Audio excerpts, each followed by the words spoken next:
Welcome to Jazz Time. JazzTime.com is an online store that buys, sells, trades authentic luxury watches. We make these videos so our customers can easily choose the best watch for themselves in the comfort of their own home.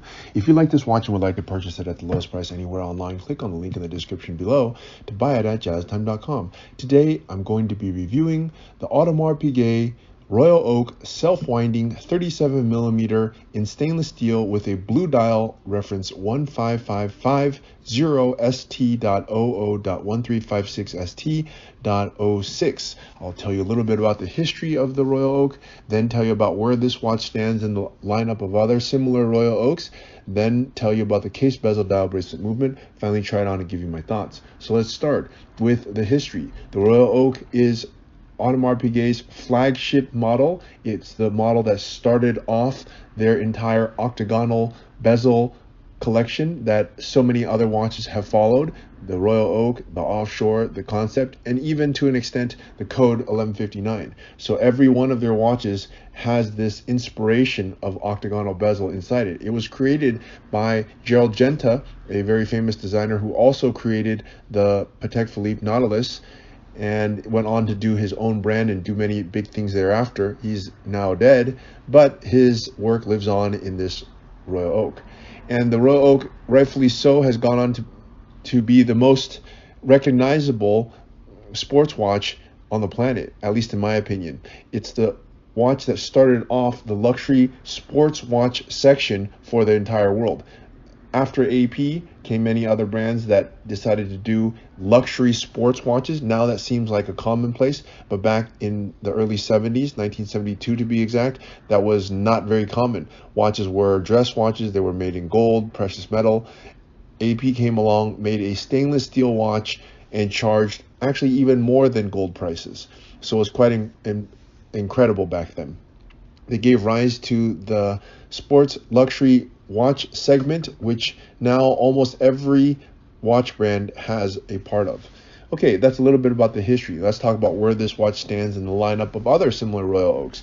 Now, as you can imagine, since Royal Oak is AP's most popular, most in demand, and bestseller, they have it in every variation. You could think of this as a size small, medium, large, which comes out to size 33, 34, 37 for ladies, even 38mm, and then for men they have 37, 38, 39, 41mm. So pretty much every single size you can imagine for every wrist size.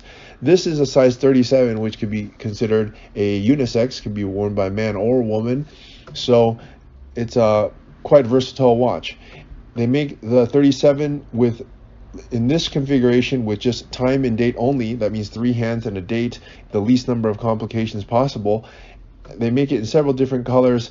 One is a blue. I think they make it in a light colored, a dark colored, black, a few other colors. And you can check that on our website at jazztime.com. The blue is actually the original color that the AP came in, and AP calls this the Blue Nuage 50. It basically is just a very beautiful blue. It's the blue that they're known for, and it's also the original blue that the Royal Oak originally came on. Okay, so that's a little bit about where this watch stands in the lineup. And of course, the 37mm line goes on and on and on. This is the most basic, just basic steel. They make gold ones, gold with diamonds. They make open work. They make tourbillons. They make extra thins. I mean, they make, the list goes on, but this is the most basic. So if you want to get into a Royal Oak, you want to have the basic one, that this is it, and also the color. Okay, so that is the where this watch stands in the lineup. Now let's start talking about the watch itself, and I'm going to tell you a little bit about how it's different from the previous generation too when we go through this. So let's start with the case. The case is 37mm. That's my thumb to my index finger. Now, 37mm is actually a little bit bigger than you think, because on AP it wears bigger. It has these big lugs on them. It actually doesn't even really have lugs. It's hard to call them lugs. It's this integrated bracelet, so it makes the case look a little bit larger. But it is 37mm nonetheless. Okay. All right. So, and then if you turn it on its side, it's a very slim profile. Actually, in fact, the profile is only 9mm, considering that the watch looks kind of chunky. 39mm is a very thin profile. Okay. All right, now that is the case. Now it has a slight difference than the previous generation. This has the reference 15550. The old one had a 15450.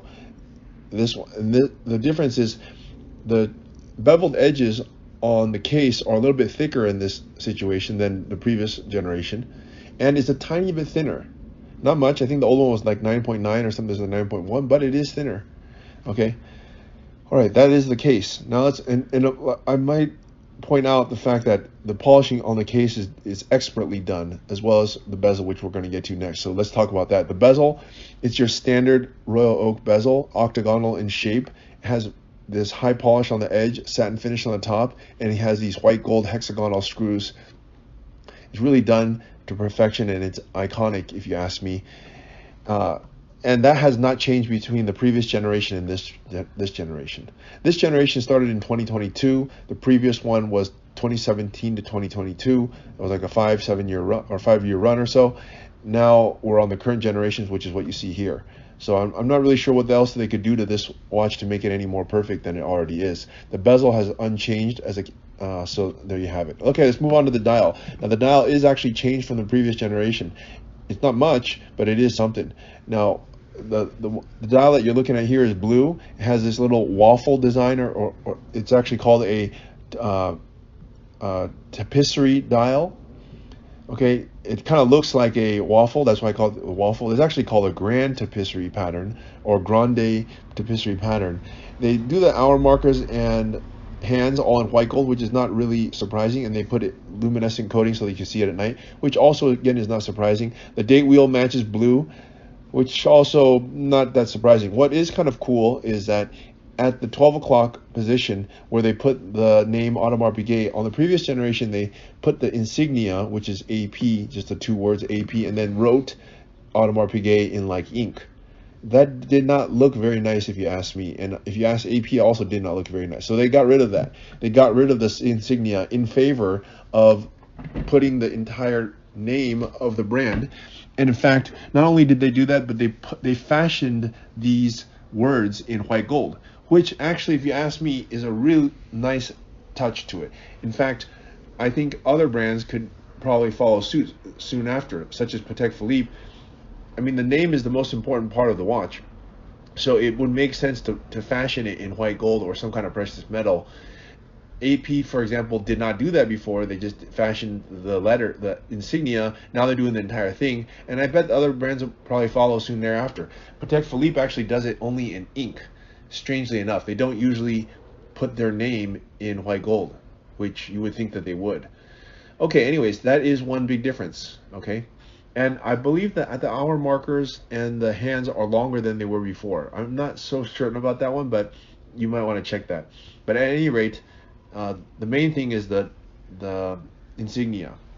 Okay, all right, that is the dial. Let's move on to the movement. The movement is also changed from the previous generation. The old movement was actually quite a bit too small. This is a caliber 5900. I don't remember what the old caliber was, but it was small and it didn't have this beautiful cutout rotor like that which you see here. So I think this is a much improved movement, and it also looks better. Not only does it fills the space better. The previous generation did not actually fill the space, or at least it didn't look like it filled the space. I think because of this one has this big cutout rotor, it opens up the back and it looks like it fits this watch correctly. As I remember, the older generation did not have a cutout rotor like this, and it looked very old school, and also ended up looking like it just was too small of a movement. Now it just looks just right, and it didn't have this sort of modern finish to it. What you're looking at here has a very modern finish to it, and the previous generation just looked like a previous generation. Okay, so anyways, the movement here is it's also thinner than before, which is probably why the watch itself is also thinner. Okay, that brings me to the end of this. Now look, let's try this watch on. I'm 6 foot tall, 200 pounds. I have a 7.5 inch wrist. Now I do not recommend it for those who have a wrist size of 7 inches or bigger, like myself, because it looks a little too tiny. You should probably go with a 41 or 39. But this watch is a unisex watch meant to be worn for guys with small wrists or women that like to wear big watches.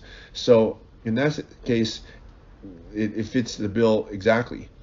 And what are my thoughts about it? Well, a Royal Oak is my favorite sports watch. I think they knock it out of the park when it comes to sports watches, and there's a lot of different variations, so I can't say exactly which one's my favorite, but this is definitely one of them. It's a classic steel and blue. Of course, they make tons and tons of variations, but if you want to have the basic, the most recognizable, iconic one, this will be it. So look, if you want to buy this watch at the lowest price anywhere online, click on the link in the description below to buy it at jazztime.com. If you want to find out more about the watch you just saw in the video, you can just click below on Show More to see the full description. Then you can check the link next to model as seen in video, click on it, and you will get to the proper page where you can see all the details. If you're watching on a mobile phone, you have to click on the arrow down on the right hand side below the video to see the full description. If you like this video, please give us a thumbs up. If you would like to share this video with your friends, you can use the share button below and share it on any platform you like. If you have questions, constructive feedback, want to tell us about some mistakes or misspeaks, just write a comment below. If you want to see more videos like this, you should subscribe to our channel and visit our channel page where you can find all the videos. And if you're interested in a specific watch brand, you can check out our playlists. If you want to check the price for a watch or want to buy one, remember at jazztime.com you always get a steep discount, so you should check the prices with us. If you want to know the price for a specific watch, just go to Google, type in JazzTime, plus the brand, model and the details you're interested in, and Google will find the right page for you. Thank you for watching.